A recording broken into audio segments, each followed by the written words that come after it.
Hello बच्चों, चलिए प्रश्न को देखते हैं। तो दिया गया प्रश्न है कि अंतर हैलोजन यौगिक एक्स वाई एन में कौन सी हैलोजन एक्स तथा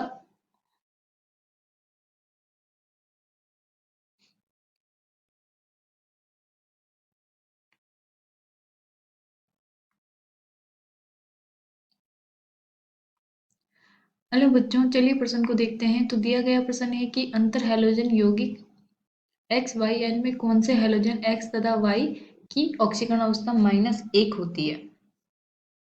तो सबसे पहले क्या दिया गया है कि अंतर हैलोजन है हमारे, उसका यौगिक क्या है एक्स वाई एन। उनमें बताना है कि जो एक्स और वाई है उनमें से किसकी ऑक्सीकरण अवस्था -1 है।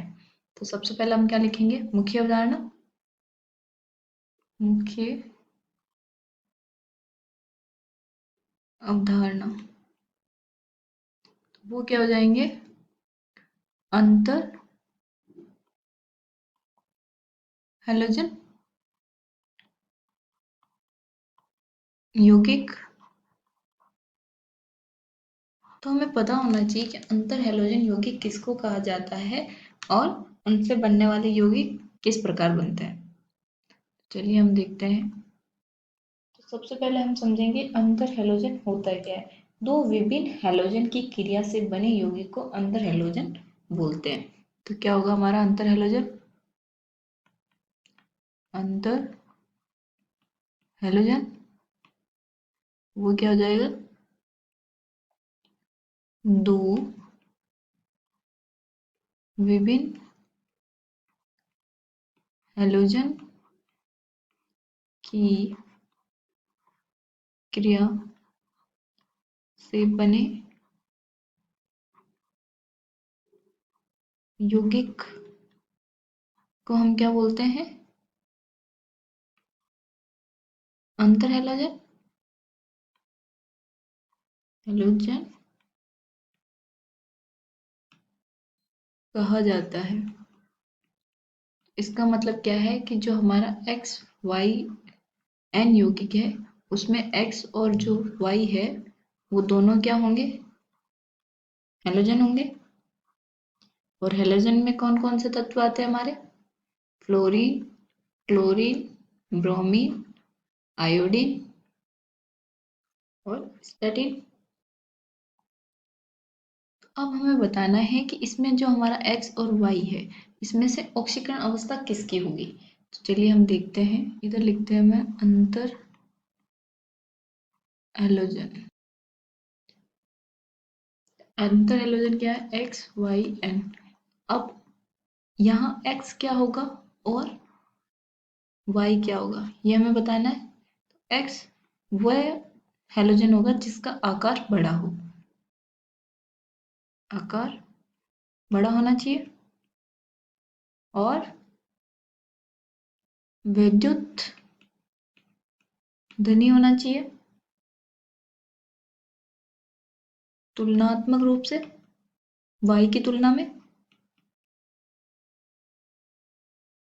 विद्युत धनी होना चाहिए रूप में और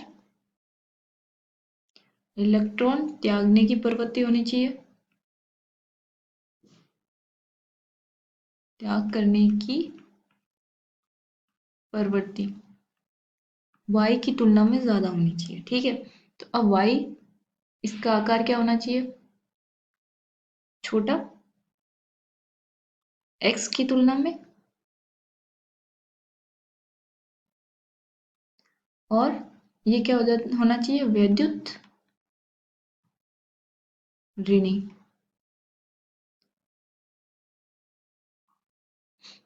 किसकी तुलना में, x की तुलना में।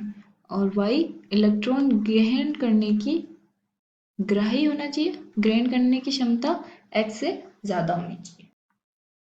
तो हमें पता होना चाहिए कि जब हमारा हैलोजन क्या है 70वां वर्ग ऊपर से नीचे जाते हैं तो जो हमारी विद्युत ऋणता है वो क्या होती है, कम होती है।